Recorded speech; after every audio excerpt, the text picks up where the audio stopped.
minerals आपण माने जानिचंती से कंपनी रे गोटे आमर इंजीनियर बंधु काम करुले एवं आम दुखर सहित कहवाई चाहूँ कि तांकर अकाल वियोग होईची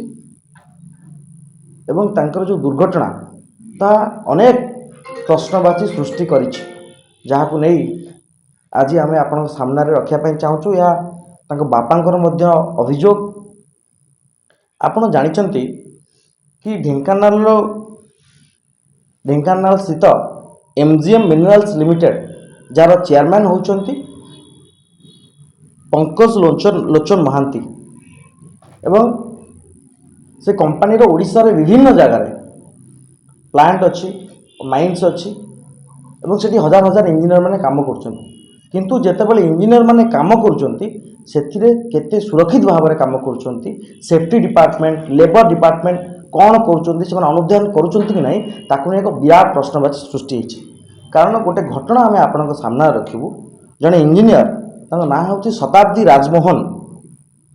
खोर्धार बासिंदा से ढेंकानाल स्थित एमजीएम कंपनी काम करते तांकर विभाग था इलेक्ट्रिकल विभाग से इलेक्ट्रिकल डिविजन में काम करते घटना दिन गोटे दिन तांको मेकानिकल डिपार्टमेंट को काम एवं से मेकानिकल डिविजन में काम करते समय हठात कंटेनर चेन छिंडी जाऊँगी कंटेनर ऊपर पड़ुछि से गुरुतर भाव में प्रथमे ढेंकानाल हॉस्पिटल एवं परवर्ती समय कटक एक घर हॉस्पिटल एवं ता परवर्ती समय भुवनेश्वर तीनोटी हॉस्पिटल को बुला जाइछि जने गुरुतर अवस्था मरण सहित खेलु माने मरण सहित संघर्ष करुवा गोटे इंजीनियर को एमाने तीनोटी हॉस्पिटल बुले छोट छोट हॉस्पिटल बुले बड़ हॉस्पिटल को नेले नहीं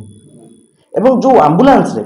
तांको अणागला एमजीएम कंपनी भुवनेश्वर को अणागला से एम्बुलेंस रे ना एसी थिला ना ऑक्सीजन सपोर्ट थिला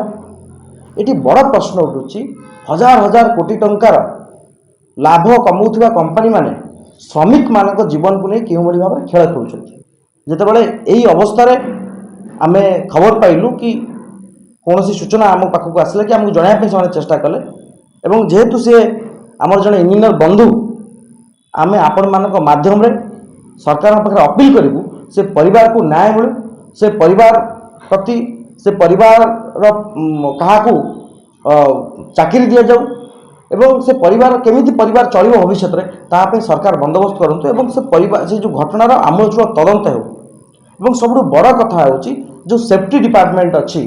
संपृक्त कंपनी एमजीएम कंपनी जो सेफ्टी डिपार्टमेंट अच्छी ता वास्तव में चलुच ना नहीं तार अनुधान करा एवं तार जो चेयरमैन अच्छा राजीव लोचन पंकज लोचन महांती निजे स्पष्टीकरण दिंतु आप जानते पंकज लोचन महांती पूर्वर ओसीआर सभापति थे से सही पंकज लोचन महांती जी एमजीएम मालिक से स्पष्टीकरण दिंतु जो परिवार क्षति होती से परिवार क्षतिर भरणा करंतु एवं आमे दाबी करुचु ये कंपनी आज नुहे आरंभ केते घटना घटी एवं केते बेआईन कार्यकलाप होची एवं श्रमिक मानक सुरक्षा को कहीं प्राथमिकता दि जाऊ ना